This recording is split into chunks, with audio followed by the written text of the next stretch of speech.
Alrighty, hi everyone. Thank you so much for taking the time to join us this evening. I am Lara Pack from Medtronic. So just a few quick things before we get started. This is live recorded, so if you don't want it to be recorded, feel free to jump off. Hopefully you don't. But to get us started tonight, we're just going to show you a quick video from the engineers from Medtronic.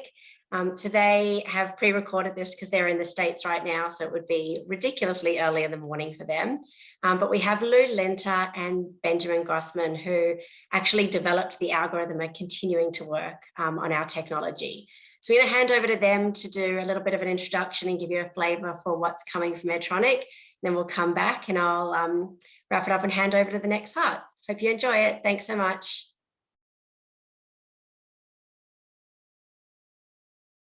Hi, I am Lou Linter, and I am the Chief Engineer for Medtronic Diabetes Closed Loop System Technologies, which includes the MiniMed 770G system. With me is my colleague, Benny Grossman, who led the design of our hybrid closed loop algorithm, which has been in development for the past nearly 20 years. Benny and I are going to share the technology behind the MiniMed 770G system. Medtronic has achieved a track record of innovation that delivers superior clinical outcomes while simplifying diabetes management. As we embark on a journey towards a fully closed-loop system, it's important to reflect on the several key milestones during the past decade as pump and sensor technologies have made significant strides. In 2006, Medtronic introduced the first sensor-augmented insulin pump, the MiniMed Paradigm real-time pump. A short 3 years later, Medtronic introduced the first threshold suspend insulin pump, the MiniMed Paradigm Veo pump. Committed to this journey, Medtronic in 2015 introduced the MiniMed 640G system, the first predictive suspend insulin pump. Then, just 2 years later, the first hybrid closed loop system was introduced in the United States. This marked a very important milestone as patients could finally experience what advanced automation can do for both highs and lows. Today, we remain committed to innovation and are developing new sensor technologies, extended wear infusion sets, combined glucose sensing and insulin infusion, and of course, the most advanced closed loop algorithms. Rest assured that the goal of our pipeline is to continue reducing the burden of managing diabetes while delivering superior outcomes, leading to a true artificial pancreas. Why do we need automated insulin delivery? Did you know that up to 42 factors can affect blood glucose levels? We know the impact of food and insulin, but what about aerobic versus anaerobic exercise, hormones, stress, medications? All these affect blood glucose levels too. So each day is different, and as a result, your insulin needs are different every day too. That is why the MiniMed 770G system is so great, because it allows for automated insulin delivery according to your current glucose levels, adjusting to your real-time insulin needs. Another reason we need automated insulin delivery is to address the daily management burden of type 1 diabetes. This is an illustration of all the actions needed for daily management of type 1 diabetes without automation. These are all the actions needed for daily management of type 1 diabetes with automation like that available in the MiniMed 770G. Automation allows for an easier way to stabilize glucose levels and help prevent highs and lows with less effort. And the 770G gets us very close to this level of burden. So how does the algorithm work? The auto basal in the 770G covers your changing basal insulin needs throughout the day. Auto basal is adjusted every 5 minutes according to your sensor glucose value.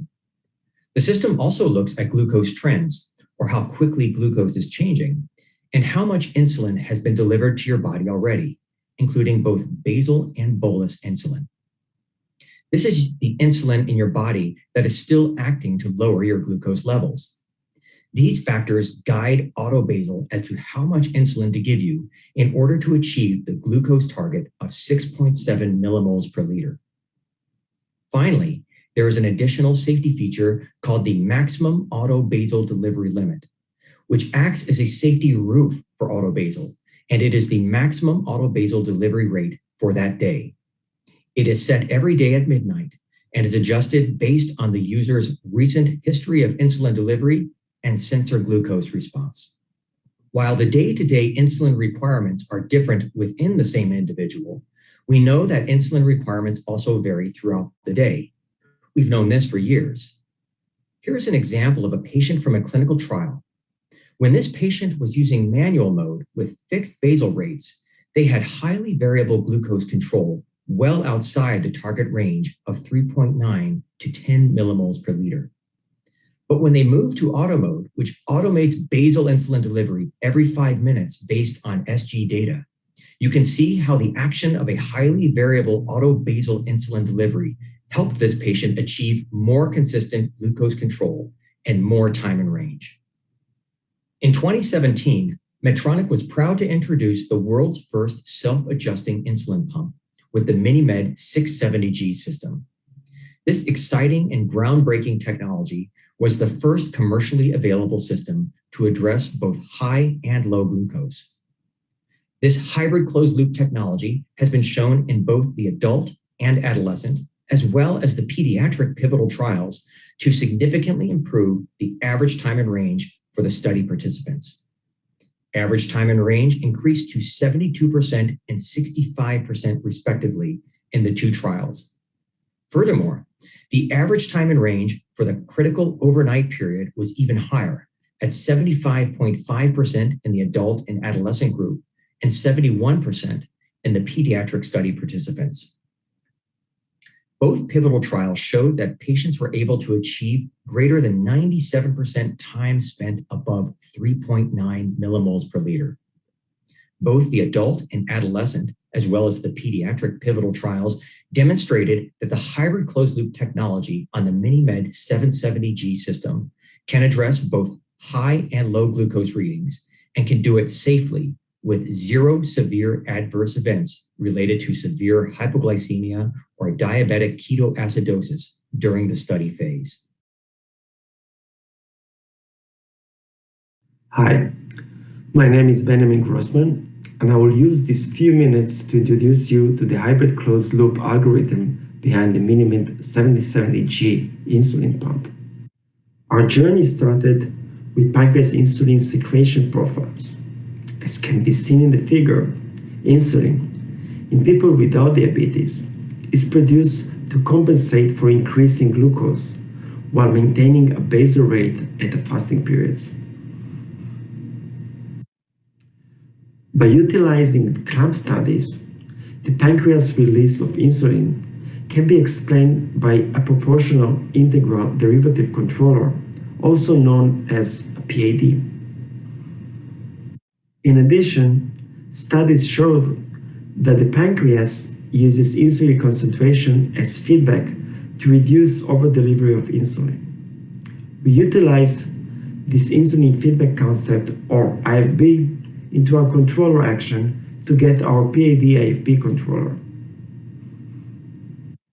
However, the effect of delivering insulin to the subcutaneous fluid is too slow when compared to the glucose absorption rate from meals.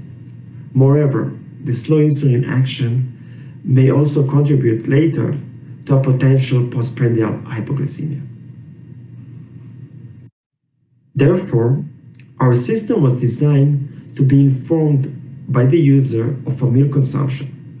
The system, in return, can deliver a bolus before glucose starts rising, and by that optimally reject the meal response. This is called feed-forward in control theory. In order to achieve this hybrid closed-loop behavior, an adaptive controller with the separation between basal and bolus insulin was designed. Our system learns the patient's insulin sensitivity and insulin basal needs every midnight. Our initial data analysis indicated that the patient's preset basal rates may include significant outliers and therefore cannot be used safely as a default insulin delivery for auto mode system. As a result, we developed an adaptive system that calculates individualized safe basal rates at periods that the system cannot operate fully in auto mode. Moreover, our system do not rely on pre-programmed basal rates when calculating the individualized automatic insulin basal needs. Our system, by using the patient's last 6 days pump data, establishes an individualized maximum basal delivery rate that is designed to maintain safety even with large sensor errors or insulin action delays. The daily adaptation reduces the chances of a non-optimal settings influencing the auto mode efficacy or safety. In addition, our every midnight adaptation tunes our PAD gain. As can be seen in the figure, the adaptation in the MiniMed 770G is part of the controller and keep adapting while the system is running. Patients and SCPs have no practical need to understand the algorithm to have the system successfully deliver the therapy. The MiniMed 770G is adapting and personalizing the auto-mode basal insulin delivery. The personalization of the MiniMed 770G is based on a moving window of 6 days of patients' data and not based on patients' preset basal rates. The MiniMed 770G is designed for safety and efficacy.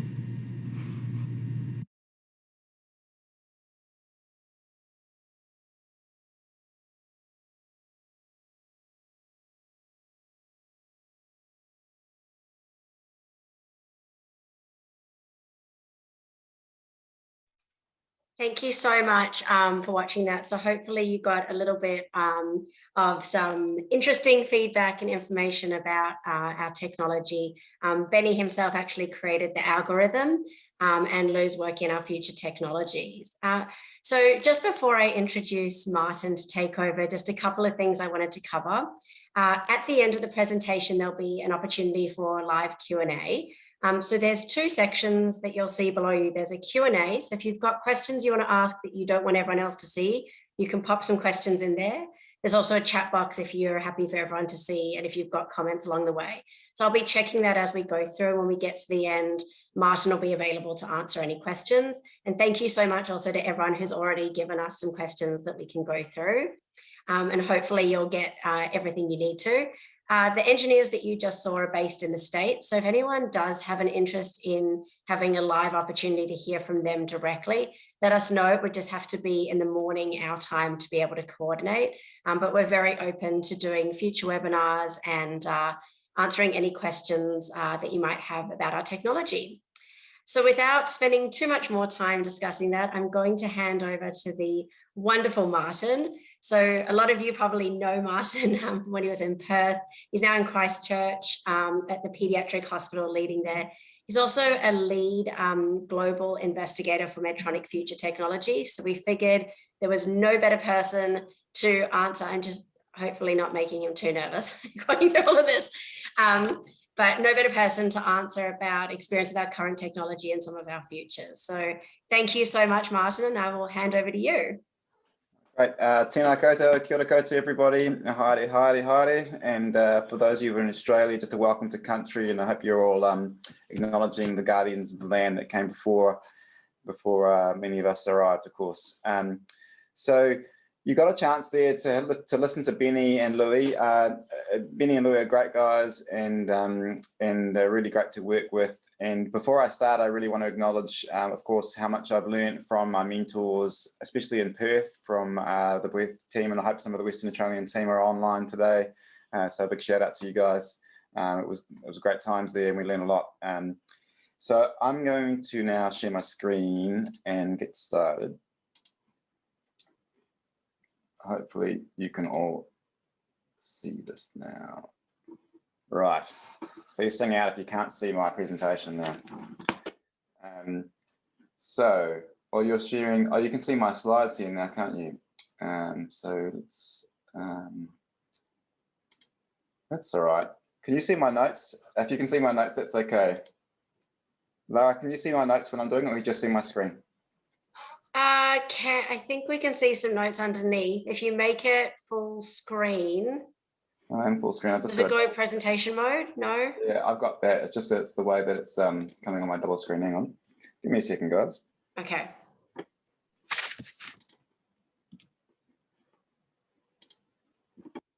I'll share that screen instead. How about I do that?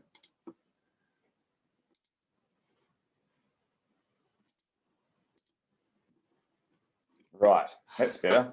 You can just see me a little bit on the side there. Okay, guys. All right. So, I'm going to give the summary first because I think that's you've heard that strongly from Benny and Louis that the Medtronic algorithm doesn't rely on prefix basal rates, and I think that's an important thing to understand what that means because obviously there are different commercial closed loop systems that are coming available and how that might have some impact. So I'm going to spend a little bit of time on that as well, just explaining that further with respect to performance clinically. Keeping in mind, there's been no head-to-head studies, of course, but that's okay. I want to emphasize it's a daily reset of the algorithm that happens at midnight. So that means that if the person's insulin sensitivity changes from day to day or from week to week to month, that the Medtronic algorithm will move with that. And it's not requiring frequent review to keep changing background rates for the algorithm and other systems to keep up with a growing child, for example. That is the most obvious space for that. I've got my own layman algorithm interpretation from Louis and Benny, and this is how I see it. It looks at your current glucose, and PID just says, I'm looking to see where I'm trying to get to. It uses the pump data and sensor data to know how sensitive that person is to insulin and takes consideration that insulin feedback, the insulin on board, and then it just delivers insulin to get to your set point, but in a controlled way according to some guardrails. And that was where Benny was saying that max basal, or that the Medtronic algorithm can give. That's a term they call Umax, and that's that roof effect that was talking about. So that's the top. But the algorithm is very good at giving no insulin. It's very sensitive to reducing hypoglycemia. And you saw that in the pivotal trial data there, that with the Medtronic systems, hypoglycemia really is eliminated unless you make a massive bolus mistake with a carbohydrate. So let's just talk about how the algorithm is different, because I think that's what we're trying to get across today about how it might act differently. So let's have a hypothetical person who's got basal rates of 0.9 and 1.0. It doesn't matter how much time they're on either of those basal rates, but you've got a step program, which is quite common, most people with type 1 diabetes. You're just thinking as you go through the day, that's what that arrow is there for. So if you think that of a system that might rely on basal rates, this is where what it can work with, for example. So this is not how the Medtronic system works. So it will say, okay, I'm happy, it won't give insulin, it'll look at your sensor glucose, then it will give up more, it won't give any, give less, give up. But it's dependent on that basal rate as it shifts.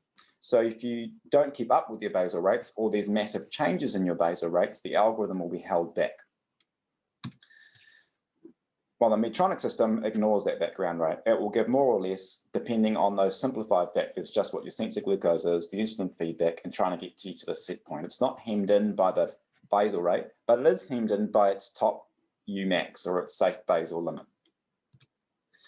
When might this become important? Let's now think of a younger child or somebody who's quite insulin sensitive, where you've got much less basal rate. This is where it becomes really interesting. I think it starts acting a bit like this, where it's really hard to squeeze through because you've got nothing to work with. If this is your basal rate, right, and you're just using multipliers of that, you can only just give a little bit more than that. Very easy to switch off, but not able to give much more. So really the difference between the two here is that if you have a prefix basal, you're hemmed in by that. And then in the Medtronic system, you're hemmed in by the total daily dose. So you've got two different styles of guardrails in terms of how much more insulin the algorithm can deliver in real time. So why does that matter? I think if you remember, there was a slide there from Louis, and I'll come back to it. It's a really interesting thing when you look at the literature in hybrid closed loop. The younger the child is, the less time in range you get. Just say that again. The younger the child is, the less time in range you get. You saw in the adults, 75, 72, mid-children, 70, 65, 64, and then in young children, low 60s. And why is that?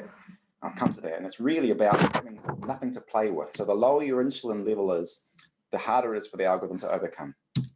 That's really important when you're setting expectations. This is one of my favorite hybrid closed loop automation slides that's ever been created, apart from all the data. This is from Roman Havorka. So Roman Havorka is like the mathematician godfather. He sort of set the scene for closed loop. He published it in the New England Journal of Medicine like it was a Women's Weekly, and he continues to lead the field. And he's got a commercialized version now called Cambridge System, which you get in the UK.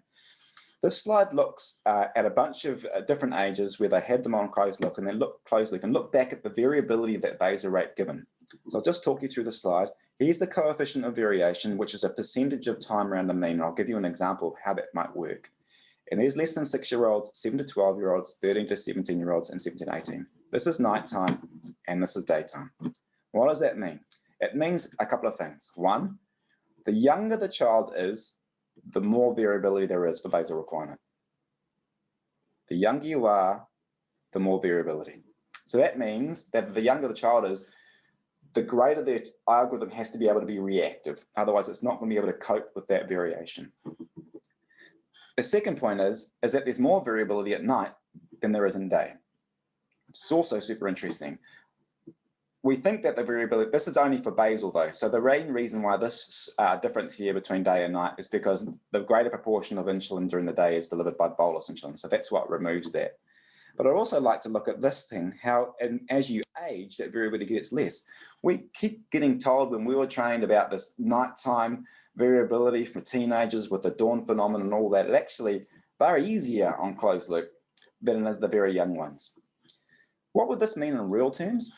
Let's, for example, if you've got a coefficient of variation of 45%, let's say your average insulin delivery of basal overnight was 10 units, for example.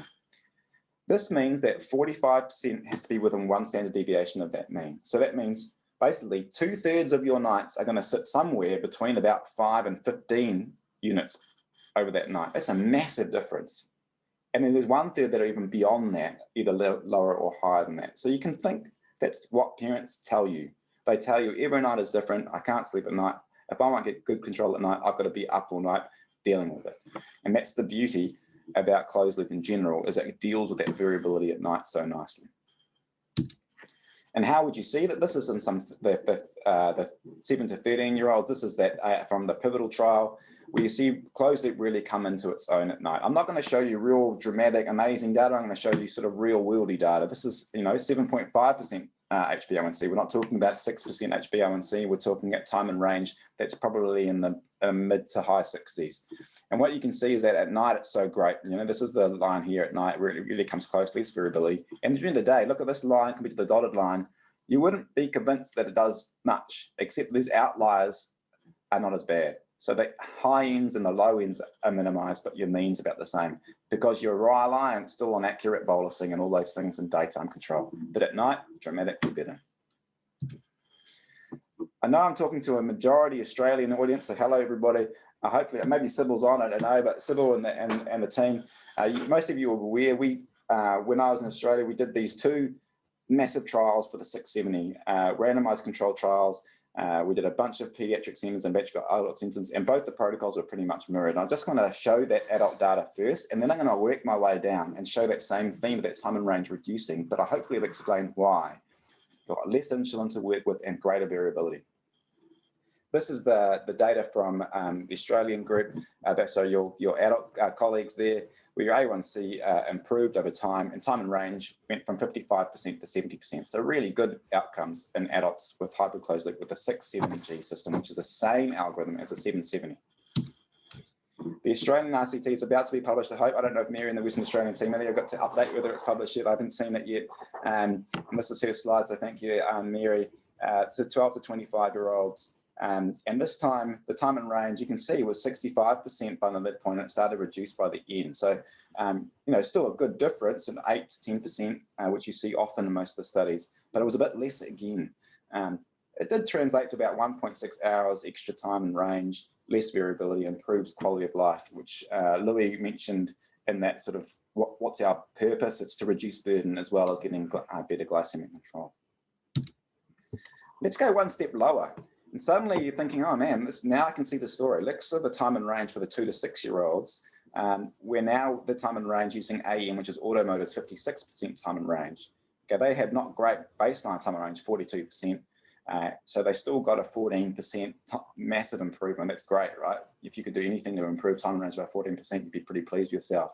But you're not getting to 75, 80% time in range using auto mode.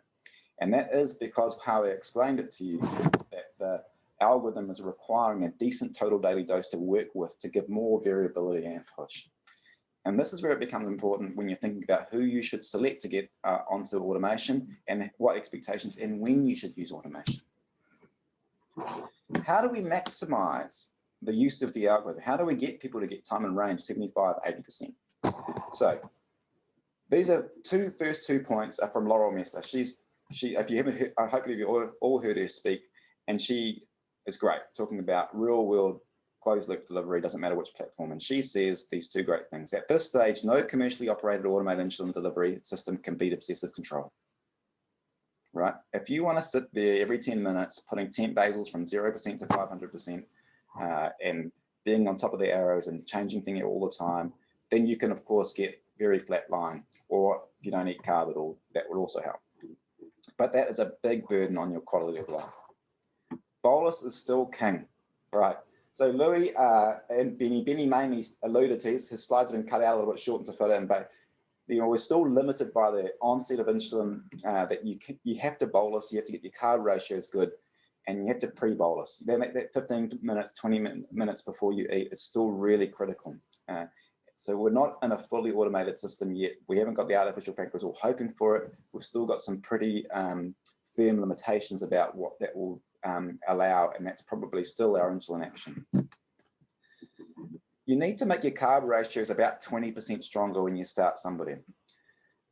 I really want to focus on that a little bit, because you want to get your expectations right at the start. You want to have the first few days somebody uses auto mode to be good days. And if you don't make some simple adjustments and expectations, they're going to go, well, this is crap, right?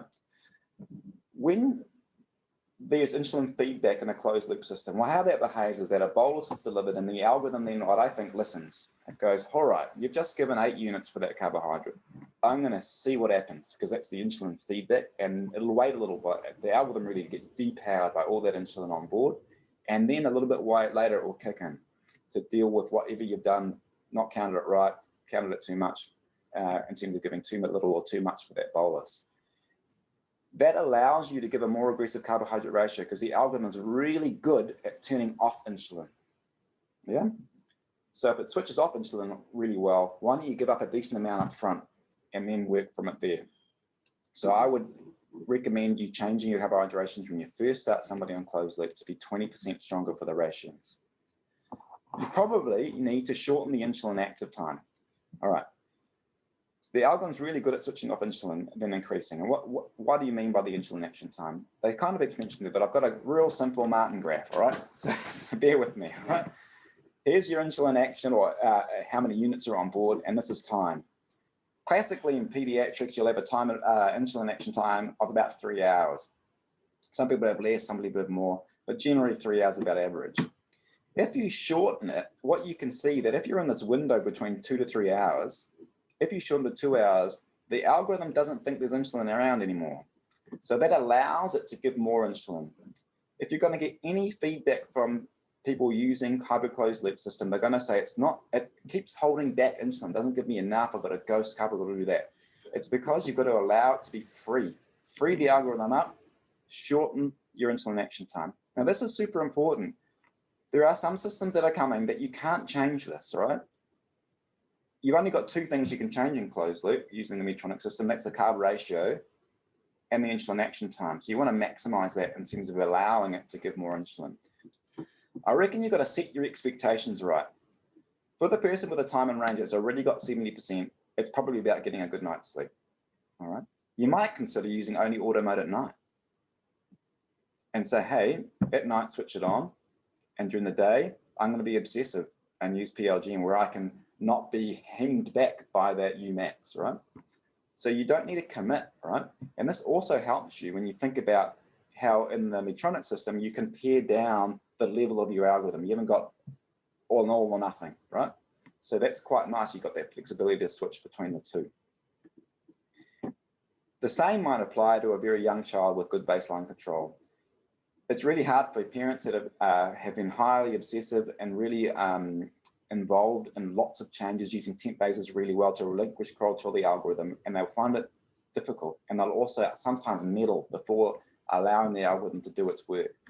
So you've got to be patient and work with it for a little while and let it do its thing and understand to learn from it. There are two things that I reckon you've got to educate about. Hypo treatment is a classic. You probably need a half what you probably used to give. If there is a hypo, which is rare when you're using closed loop, there's probably been very little insulin given for a little while. Certainly basal would have been switched off for a long time, unless you've done a massive bolus for some reason, got it totally wrong. So if you've got less insulin on board when you're treating for a hypo, if you use your normal hypo treatment, when you're usually getting 1.2 units per hour and the basal background is normal, it takes ages to get you out of that. You suspend your pump and then you start eating and then you wait your 10 minutes and then you're still hungry and you're crazy and you get like rage, eating your food away. Next thing you know, your glucose has gone from 3.8 to 20. So you've got to go back and tell them to treat hypoglycemia properly, be patient, but probably halve your short-acting treatment. But trial and error there, but certainly right at the start, you want to get that right in terms of telling them what to expect when you get a hypo and how to approach it. You've got to educate them about how the algorithm works. Similar to what we've done here, I think it's really important. If you guys know how the algorithm works and you know its limitations, then you'll be better off setting those expectations. And I'm going to give you an example shortly of why that's super important. Well, here it is now. So this is the Petrovsky data that came from Qatar, and it's super interesting. Over the last sort of 18 months, there's been a few publications that came out looking at the use of the 670G, and after about a year, you get a quarter of people don't want it anymore, a third of them dropped out, too much alarm burdens, I'm not really liking it, what's going on? And then Petrovsky came out and changed the story. This is a 1-year observational on a hard group, 7 to 18-year-olds, who used 12 months of closed loop. The N was 39, so not a massive group, but not much different than what you saw in the other trials that were looking at this dropout. They achieved some incredible numbers. Their auto mode was 85.6% of the time, so that means they're staying in closed loop for ages. The newer systems stay in closed loop for 95% of the time, which is great, but this is good for a 670 or a 770. The HbA1c improved from 8.2 to 7.1%. That's really good. Time and range, 46.9 to 71.9. This is really interesting because this is in this group that I was showing you the data. This is when you think of the Perth trial or the Australian RCT in this to 25-year-olds. That time and range was in the mid-60s, so they've got a lot higher than that. What they also showed is that the auto mode exits initially were once a day or 8.4 events per week, which is what you read anywhere. They halved that to 4.2 events per week by the end of this, after 4 weeks. So what did they do that was different? Look at this time and range. They got it from 46.9 to 56.3 to 72 to 74, and it stayed there for 12 months. A very different story than we're used to hearing. Just pay some attention to the top, what they did. First of all, they did MDI. So this was not existing pump users. And they did a week just on CGM. So what they did is train them to use and understand the CGM rather than just putting it on and dealing with it. They used manual therapy on pump for 3 days, and then they automated for 28 days, and this is the first part. But there was this structured start that was very different than a lot of ways that we're used to training people to go on any new form of technology. What are the lessons from the study? When you read his discussion, a lot of it talks about the sensor. The Medtronic system is 670 and 770 is really dependent on a good sensor that you're looking after, that you calibrate it appropriately, and you change the sensor at appropriate time. There's no point if you're coming up to day 6 of your sensor and it's getting a little bit hairy and you're calibrating it lots, trying to ride that out. Especially in Australia where you get CGM funded by the NDSS, right? We don't have that luckiness in New Zealand. Tell them to change the sensor at appropriate time. If you, on average, they're only lasting 5 days, let them change it on a time that's appropriate so it doesn't kick them out at 4 in the morning. A good sensor means less exits and more auto mode. And he's got this quote here that comes, this is directly from the paper. Participants' high engagement and no attrition attest to the effectiveness of the structured initiation of a hybrid closed loop protocol, where realistic expectations of patient responsibilities were discussed. Just a moment there. So telling them what to expect and have their responsibilities. This is not a plug and play system. I'm going to come to that. You've got to tell them that they've still got a bolus, they've still got to change their behaviors, they've still got to look after their sensor. and it reflected indirectly on the patient's care satisfaction with the clinical and patient-related outcomes. So basically saying, look, we did all this structure and look what we got out the end. So modify your own expectations when you're starting people on 670 or 770, what you've got now in Australia. This is not a plug and play. You've still got to do all that hard work. When you look at the results in research land, they have lots of support, right? You've got research nurses helping them out, calling them out, troubleshooting. You've still got to have that expectation with your own workforce that you're going to have to help them out, get used to the idea, let it bed in, and don't let them just go, help them out. You're still going to have to help them a lot, but it's less about changing the basal settings because you don't need to worry about that anymore. Yeah. This is also a bone to pick. You don't need, if I show that data before with 45% variability in terms of your basal rate, there's no point in basal testing. There's no point in having 1,000 different basal rates. A basal rate is a best guess, and then let automation try and deal with the rest of it. Yeah. All you need to worry about then when they come back is making sure their carbohydrate ratios are maximized, the insulin action time is maximized, and make sure they're bolusing. Yeah. And look after their sensor. Not worried about continually reviewing those background rates. You need to keep them safe and then train them how to stay out of manual mode and in auto mode. I'd like you to think about who would benefit most from automation, and this is important because I think that a lot of us have bias. And so time and time again, lots of data is showing that those with the worst A1C at baseline improve the most. You're not going to get them to 7%, maybe, but that's okay. It's still a massive difference. For them, this long-term benefit of 10.7 to 9.3 is going to be better. This is in children with a lot of variability in terms of their baseline metrics. Look at this. This is interesting. 6.9% to 7.3. Go, oh, that's no good. They've gotten worse. So maybe you need to look at these about how they're managing their auto mode systems. Should they use it at day and night? Should they just use it at night? Maybe they're better at using obsessive control during the day if they're wanting that. Or saying, look, what are you wanting? Do you want to just get a better night's sleep? But this is really important to focus on, that we don't have bias in terms of who we look at a population who could benefit from automation. I actually think that automation should be for the worst controlled people because it compensates for their behaviours. And if you can keep them in auto mode, it's likely to be safer than in manual mode. So just a brief talk about the future. If you don't know Dr. Carl Peters, I don't know if he's on tonight. He's a great speaker, and I hope he can come and give you a webinar as well. He has this great talk. He says, hold on tight, the future is bright, and it is. And Louis mentioned this pipeline that Medtronic has with their sensors. There is a calibration-free sensor coming. There is an extended wear set, and they keep it all in-house so they can keep that production line going in that iteration without relying on interplay between companies. What is the future closed loop loss? I've given this talk a few times, and some of you would have heard it. I mean, the most important thing is that it can give you corrections in the next iteration, so it can correct you down, so you get more time in range. You can deal with that hyperglycemia better. It stays in auto mode longer, so the guardrails that allow you to stay in are opened up a little bit, so you're not kicked out so often, and the calibration-free sensor is coming. And so that's all I'm going to talk about. I haven't talked about the 780. I'm happy to answer questions about that if you wish, or advanced hybrid closed loop, because it's pre-marketing for you guys, and it's also not available. So I wanted to talk about what's real, and of course just a picture of New Zealand. This is from the local ski field just in the weekend. What you're missing out on if you're in Australia. Thanks for making us super jealous right now. Really appreciate it. Well, we can't fly there. No more bubble. No more bubble. No.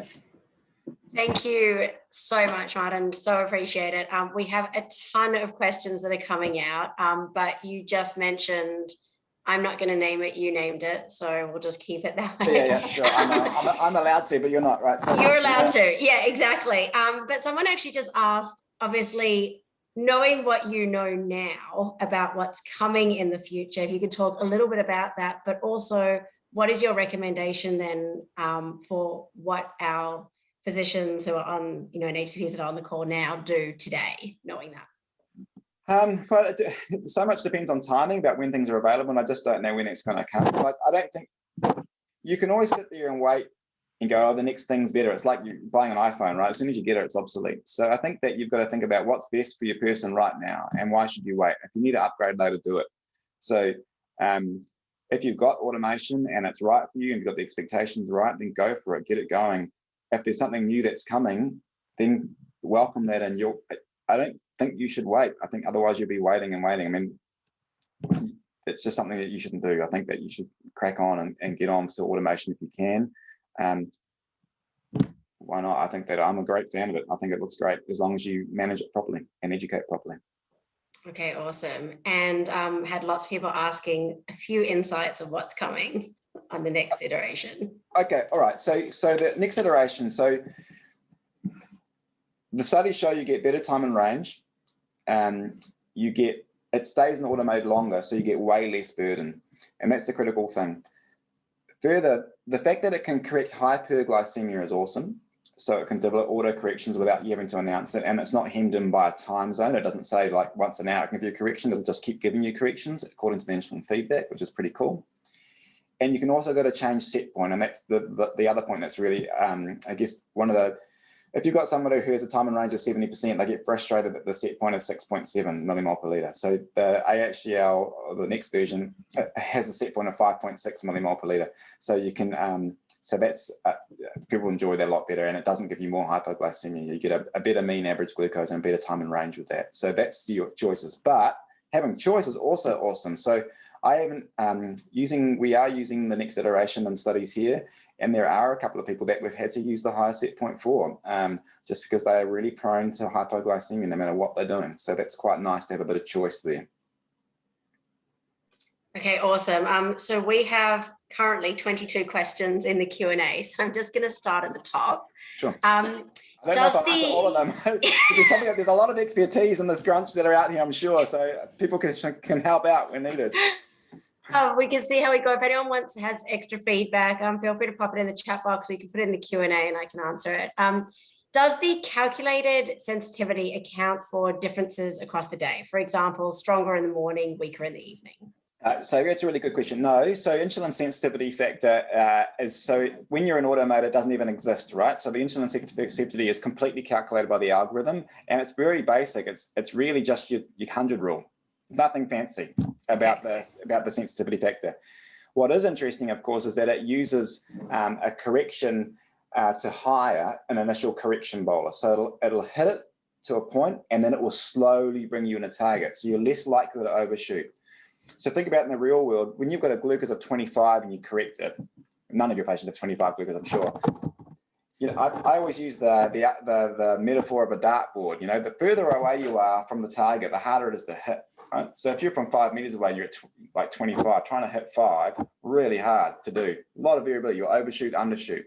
So what the closed loop system allows it will just go for a higher bit. So you're not having to, you take a couple of steps closer to the dartboard and then allow it to slowly get you to that point using the basal increment differences, or the basal, or the algorithm allowance. So that's quite nice. That's one of the main reasons why it reduces that ability, reduces the risk of hypoglycemia. Yeah, okay, that's brilliant. Thank you. When will future Medtronic require less calibrations? Coming really soon, right? So, so the Guardian Connect 3 at the moment requires 2 calibrations per day to keep you in. I actually think that calibration, even if you use calibration for your sensors, doesn't really exist. You still got a finger pricking. And actually, when you talk to people with diabetes, if you tell them that you need a test once or twice a day to keep the system going, they're happy to do that. And if you treat them while you're doing that, then they're okay with that. You know, most of them, a lot of changing them from 7 or 8 finger pricks a day down to 2 per day is a big win. If it means they stay on automation, if you train them why, especially that one before bed, to keep that sensor going for the night, that's really important. They'll go, okay, finger prick for the night, and it gives you an accurate glucose level. It'll tighten it up, and it also will tell you if your sensor's going to die, right? If it's way out at that point, good, let's get it out, let's get going. So there was a question in the chat box that kind of links to that. So a lot of people are saying they're getting pushback because people are seeing Dexcom with no calibrations, and that's what they want. How do you explain to people what the benefit is clinically versus not? Do you see a benefit? Like, what would you do with people coming with that? I mean, sensors are really accurate, both of them. One of them requires calibration, yes, one of them doesn't. It's really hard for me to counsel all that. I think it comes in, again, that's about sitting down and setting those expectations and understanding what is best for your person with diabetes that you're looking after, and then have the conversation from there. If you set the expectations and educate them about how the algorithm is and why it's asking for a BG to keep in auto mode, then they'll say, oh, does that keep me in automated? Does it mean I'm going to get a night that's a flat line? I'll do a finger prick for that, all right? that's okay. And even people with other sensors that don't require calibration, a lot of them will calibrate or finger prick every now and then to make sure they're okay based on symptoms. They're not flawless. So I think you should always have that knowledge. I worry in Australia how the CGM rollout comes out. A lot of you will know I was really worried about the CGM rollout that happened in Australia. I think that that it was given out so quickly that there wasn't a chance for everybody to adjust and educate and learn in a structured way to get the most out of CGM. And then I don't think it matters if it's finger pricked or not. I think that, it comes down to burden and you can choose. Okay. So will there be a Medtronic pump that won't require blood glucose levels? I guess that's yes. The answer is yes, with a caveat saying that, of course, you still need a finger prick. Like, there are going to be times that your sensor doesn't work. Like, these are not foolproof systems. None of them are, right? So, and some of them might need a finger prick in the first 1 or 2 at the start. Let's get the sensor going, 2 at the warm up, and then let it run. And then finger prick when you think it's out, or hey, it's not quite doing what I need to do. Finger prick and help it out. I think there's and I think that all the companies are guilty of promoting something that is what it's not. It was this artificial pancreas that's going to just do it on its own. The systems aren't that yet. They still require some input. Bolus is king. You still got to do the work. You got to finger prick.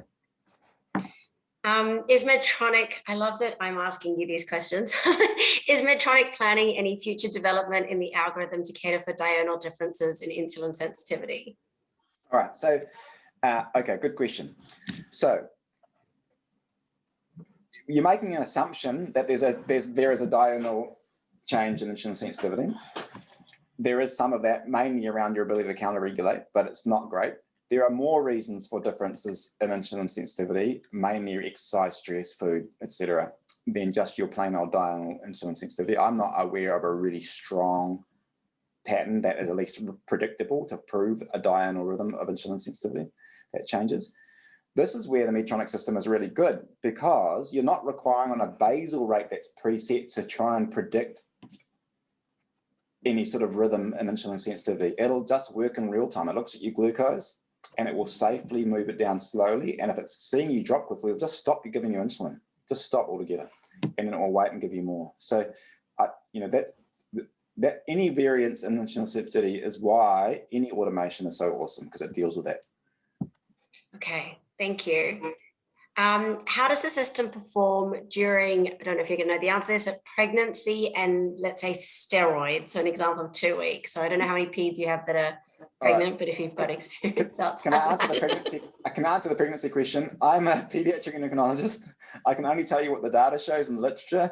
Go and read Helen Murphy's studies from the UK. She's done work with lots of automated systems, including the Medtronic system. The data is very good for automation in pregnancy. And I think the Medtronic system is the only system that has got approval for use in pregnancy. But you have to, don't quote me on that one, but I think it might be the only one. For our next generation. Or it might be one of the other. Anyway, so it's good, is the answers of that. The second question is about steroids, right? So that's really interesting. So then you're going to get suddenly a doubling in insulin resistance. Classically, someone's on 2 weeks of steroids, you're putting on 200-300% 10 basals to try and deal with that. So in auto mode, it's going to take a day or 2 to boost up that total daily dose to get it to be able to work and deal with that. So you could say to them, come out of auto mode, spend a couple of days on your temp basals and your aggressive carb ratios and get your total daily dose up from 50 units to 90 units, and then let it go. I should show you, I could have brought it up. I've got a dude in a study now who's on 180 units per day on advantage hybrid closed loop, and he's got 75% time and range. 180 units. He's really insulin resistant. He's got type 1. 180 units. Yep, he's on tons. He eats like an elephant. He's a big dude. He's 19. 75% of time and range. And the algorithm's got heaps to work with there, right? He's got an ISF of like 0.8. So it's awesome. So it works really well. So don't fear that automation can't work in insulin sensitivity or insulin resistance. But if it's a quick change for something like steroids, then you might have to try and counsel or talk to them about how you boost that total daily dose up in time to deal with that. Or you just go, hey, 2 weeks, maybe just go in manual mode and use your 10 basals. Okay, we might have to get you to do a side note little segment for us to send out to everyone. Now that you've mentioned that you've got that 180 units, I'll show you a snapshot. You won't mind me showing you a snapshot of the last 2 weeks. No, go for it. You can go for your life. I'll keep asking questions, but you absolutely can bring that up. So in relation to exercise, the question is frustrating as it is. Totally agree. What's the advice managing exercise using 770G? All right, so you've got you can put exercise mode on, so it puts the set point even higher. So you've got the set point in the 770 is 6.7. You can put it to, I think it's 8.8 or 8.2 or something. 8.3. You got the number. So you can put that set point in. So that the key point actually with that is that you need to put it up well in advance of exercise. It's just like now, if you're going to plan your exercise, you put your 10 basal on an hour or two beforehand. It's the same deal. If you put a set point higher, the algorithm gets depowered, gives you less insulin. So when you hit that exercise, you're okay. Now, remember with exercise, you can look at some of the Western Australian data where it's all about educating what they want to get out of exercise. So a man or a teenage dude who wants to put on his muscles is probably happy to have some insulin on board and just eat and exercise and put on his muscle. There might be someone who's doing long cardiovascular exercise who's actually looking for weight loss that needs way less insulin on board, and they need to be told to give a lot of insulin, and maybe they don't even need the insulin during that time and you take it off.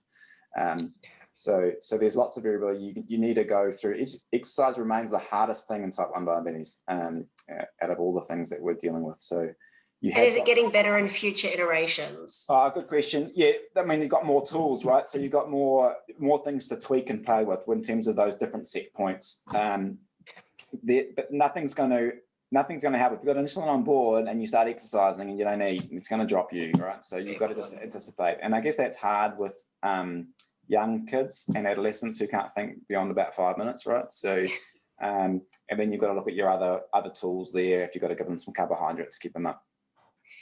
There was a question later on, obviously your experience is in adolescence. How did they go calibrating and staying in auto mode? One of the biggest barriers here is that will they actually be able to stay in, like do what they need to do to stay in? Yeah, I think this is where it comes down to what I was mentioning about how it's not a plug and play. You've got to do the structured kind of education package and teach them through it. And if they're not getting 80%, 85% time in auto mode, coming back and talking to them about what they're doing or not doing, rather, that's stopping them from doing that. And then teaching them why the algorithm is working in a way, why it's asking you for a BG to stay in auto mode. You might have missed a bolus. It's been Umaxing, giving its maximum insulin for 2 hours. It's saying, whoa, man, you're giving lots of insulin. Are you really 25, your glucose, or are you not that high? Give me a BG to confirm what I'm doing is good. And if you teach them on those sorts of terms, then they understand they don't just get this random message because the pump just says enter BG or BG required. And they're going, I hate that. Why? We'll teach them why. And then they'll understand why they need to go and do something that they don't want to do. But if the goal is to stay in auto mode and they want that, most of them do, then they'll do, I think. And kind of a trick question that someone just texted to ask, of the people that did the study, how many of them wanted to stay in it? All of them. Okay. For the 780? Yeah, absolutely. Yeah, it was a lot of tears. Okay, good to know. Yeah. We're excited. That's not totally true. Of course, we had 60. I think one of them was happy to be out of it because not everybody has what they want. And usually that's the obsessive, no, I can do this better myself, right? And that's fair enough. If they're happy to take that burden on, then that's fine. Okay, so is the changing insulin action time in auto mode a new practice? Because originally we were saying that it had no impact. And actually, I remember that was the engineers saying, no, we know better, don't mess with it. No, that's just going to change. If Benny would tilt to you now, he'd say, yeah, shorten up the insulin action time. Okay. Yeah. And is there a reason why they haven't locked it at 2 hours? Is it an issue for insulin-sensitive patients? Yeah, you need to think about people, adults with gastroparesis or anything. You need to have things, you need to have some ability to manipulate some of the tools. If this is your two things that will control insulin delivery, you need to have 2 dials. That's pretty easy compared to the 20 dials we've got now, right? So, so 2 dials is pretty good. I'm happy for you to have some variability, and I've had to use that, so that's fine. But generally, a more aggressive insulin action time is better. Okay. So if the actual insulin action time is 3 to 4 hours, that's based on the pharmacokinetic studies and the algorithms based on that. This is right. Who was that? I love you. All right. It's a good question, right? So, and how does it work then if you're bolusing frequently for food as well? All right. Okay. So I'm going to do something. Share screen, and I'm going to do a whiteboard share. All right. So I showed you this, right? I showed you this, my x-axis. This is a straight line, 3 hours, and then 2 hours, right? Okay. Yep. This is what the pump tells you your insulin action is like, right? That's rubbish, right? That's not normal insulin physiology, right? So normally insulin action time is more like this. It's got a nice steep curve at the start, and then it's got this real long tail, like that, okay? So all you're doing is manipulating the algorithm. I reckon you should just make it simple for yourself and don't think about insulin kinetics, all right? Because I think the shape of this curve will depend on so many things, on your stress levels, how hydrated you are, how deep your site is, how good your site is, how good absorption it is going, you know, all those things. I just think you should get that out of your head and just think simple terms. If I want the algorithm to give more insulin because it's continually not giving enough, shorten the insulin action time. Just that's how I think. I'm just a simple-minded clinician, and that's what I do. All right. So, so bear with me, Lara. So the loopers. I saw a couple of questions there. The loopers have done this. So their insulin action time is that curve. And so if you ever get somebody like that come in your clinic, they've got insulin action times of 6 hours. All right. But it's not, their algorithm is not hemmed in by this. So that's why you'll see the difference if you're ever in that scenario. Yep. So hopefully that answers that a little bit. So I just think that the insulin action time in a pump is an arbitrary straight line made up thing. All right. Shorten it up if you want more insulin. So another question about frequent meals, right? You can still frequently meal, just put in your bolus, right? You can still carbohydrate count, put it in and bolus for that insulin. It should be fine. And it'll be less likely to get you to stack because it will just listen to all that insulin on board and reduce multiple meal hypoglycemia. Awesome. I saw a question come up that popped up about square wave. I'm assuming that's square wave and dual wave, if that's making a comeback. Yeah, sure. So square wave and dual wave, and so in automated, you don't need that, right? So the algorithm will do that for you. So those terms are not used in automation, used in a closed loop system, and you don't need them, to be fair. This is the first time you can go out and have your curry chicken and be all right. All right. Would you find that that's better though in 780? Because we still have people that say, you know, you get the 4 or 5 hours later a little bit of an increase, and the basal doesn't. Yeah, that's fine because it can give deliberate auto correction. So it's not. That's they're talking about those guardrails. So the 670 and the 770, that's the first iteration algorithm. So they had to come in. Medtronic came in. They were the market leaders. They came in with a conservative algorithm, and as everybody's gained safety and confidence, then that's allowing to let out the leash a little bit. So let's algorithm let it do some more. We're now more comfortable with the machine doing it for us. Like it's really, you know, I gave a talk here, there's some Kiwis here about, you know, this fear we have of robots looking after us, which is completely unfounded, right? You know, just because the Cylons attacked us doesn't mean the Medtronic pump is. So we're going to be all right. Just let the algorithm, the engineering and the algorithm is good. It's safe. Let it do what it needs to. Yeah. Okay, cool. So if you're using auto mode overnight only, does it impact the algorithm and like, does it decrease the effectiveness if you switch on during the day? No, it's completely based on total daily dose, so it doesn't matter. Yep. Cool. An appropriate time to change the sensor. I think you mentioned that was at the point where you mentioned the hairiness that can happen. Yeah. So if the pump keeps asking you for calibrations in the 670 or 770, your sensor's gone, all right? Don't try and milk it, all right? Just get it off, get a new one on and do it at a good time of day. I think and you're right in Australia because you get them paid for by the NDSS. It's really hard in New Zealand. We've got people buying sensors. They want to eke every last minute out of the things. So you've got to be real about, just because it says it's marketed a 7-day wear, the average lasting length of a sensor is 5 days, right? So just bear with that and understand that, okay, well, I'm going to change this when I think, and most of the time, this is when I'm going to need to change my sensor. And also, that means you can plan it, you can calendar it, you can do all those things that will help, rather than waiting for the sensor to expire at 2 a.m. on a Sunday when there's no way you're going to do that. Yeah, that's for sure. And obviously, I mean, just for everyone on there, you know, even if a sensor is not working at 5 days or 6 days, you can call and get a replacement for it. So they're pretty good with that if it's not doing what it needs to get to. Great, just had to add that in there. Yeah, no, fair enough. Great support from industry, and that's the same in New Zealand. Realistically, how many calibrations are required for those with a higher A1C and greater fluctuations to stay in auto mode? It's a good question. So it will depend. So if you're a poor boluser, it'll ask you for more BGs because that's the guardrails coming to action. So if it's giving maximum insulin for a period of time, it'll say, hey, look, I've been giving quite a lot for a time. I need a BG to make sure what I'm doing is still safe. And if you don't give it a BG, it'll kick you out.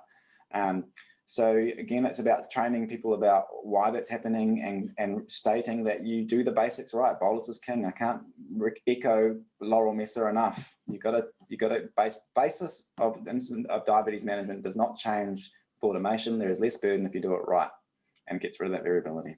Cool. So one of the questions was obviously shortening the insulin action time. Yep. Does it mean that the algorithm's too conservative? Like, are we compensating for a conservative algorithm by shortening the insulin action time? Yeah. No, it's just a dial, guys. It's just a dial, right? I don't think you should think that the algorithm's underpowered. This is how you power up your thing. Just your lawnmower. If you've got to have it on 3 instead of 5, right? Doesn't mean your engine in your lawnmower is too underpowered. You put it to where you need it, all right? So if you've got a wet, thick grass, you put it on high power, right?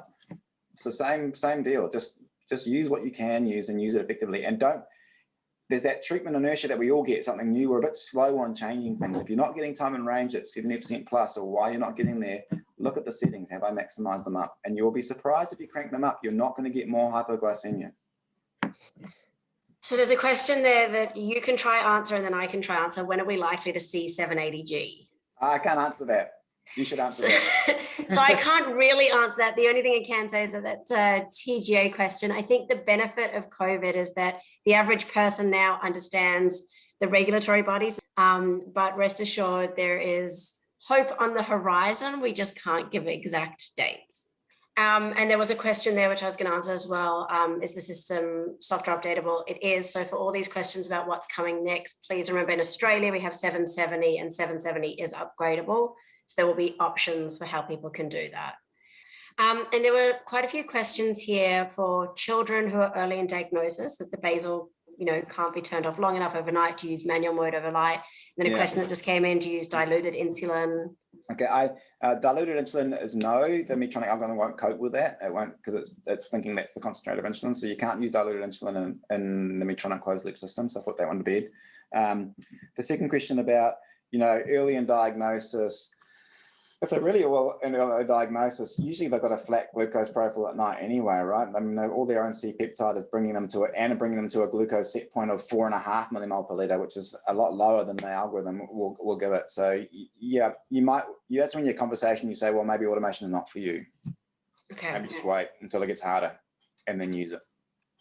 Quick question here on gastroparesis. Do you still bolus after the meal, before the meal? Do you risk stacking? How does it cope? That's a really good question. We had one person in the study that had pretty significant gastroparesis, and it worked all right, because you could almost half bolus and then let the algorithm deal with whatever variability in that gastroparesis there. I think that it would be trial and error with that person about what ratios you use in the timing of insulin, knowing that at least the algorithm can compensate for a delayed increase, much like a dual wave or an extended wave bolus. And the degree of gastroparesis is also so variable about whether somebody needs to bolus right before or during or after a meal. And it depends on whether they're having some sort of liquid food. There's too many variables in there. You'd have to trial and error with that, and I don't have enough experience, so I'll just say that. Okay, and do you use FIASP? I don't use FIASP. It's not here, and it's not approved to use. There is a study that has been published using FIASP and the Medtronic algorithm. It did show marginally improved, but probably not clinically significant. It's probably not worth the money, to be fair, in this case. Okay. Before I go, I'll just ask one more question at the end, but just so everyone knows, there'll be a feedback form that's going to come out tomorrow, and we'll try and post it here too if you want to get first in, best dress. Please let your representative know if you've got any questions or anything, and we're really happy to do any kind of future webinars or things. So if you want to hear from, whether it be Martin again from the engineers or any other topics, please let us know what you'd like to hear about, and we're really happy to kind of facilitate that as much as possible. Got a question here that just says, quick methodical way of reviewing a patient on auto mode that comes in with an A1C slightly above target. Look, we should do another webinar on that, Lara, and we can use different people, me and get Mary from Western Australia, who's got heaps of experience with that. A couple of the educators who've been doing it, and you'll see there's some variation in terms of how people approach it. When you've only got 2 dials to change, it's really easy. And to be fair, most of the time it's basic old school stuff, just behaviors. Behaviors, yeah. So your thing, I mean, basically judging from everything you say, it sounds like one of the biggest keys to success for you is the way you educate your patients and set the expectations up front so the behaviors are there. Yeah. And then your kind of technical changes become less important because they understand. Would that be fair? Yeah, absolutely. I mean, you can do an insulin pen and finger pricking and get an A1C of 6% if you want, right? So because I've got ritualized behaviors, so they still apply those rules of routines, counting, exercise, nutrition. They don't go away yet. Amazing.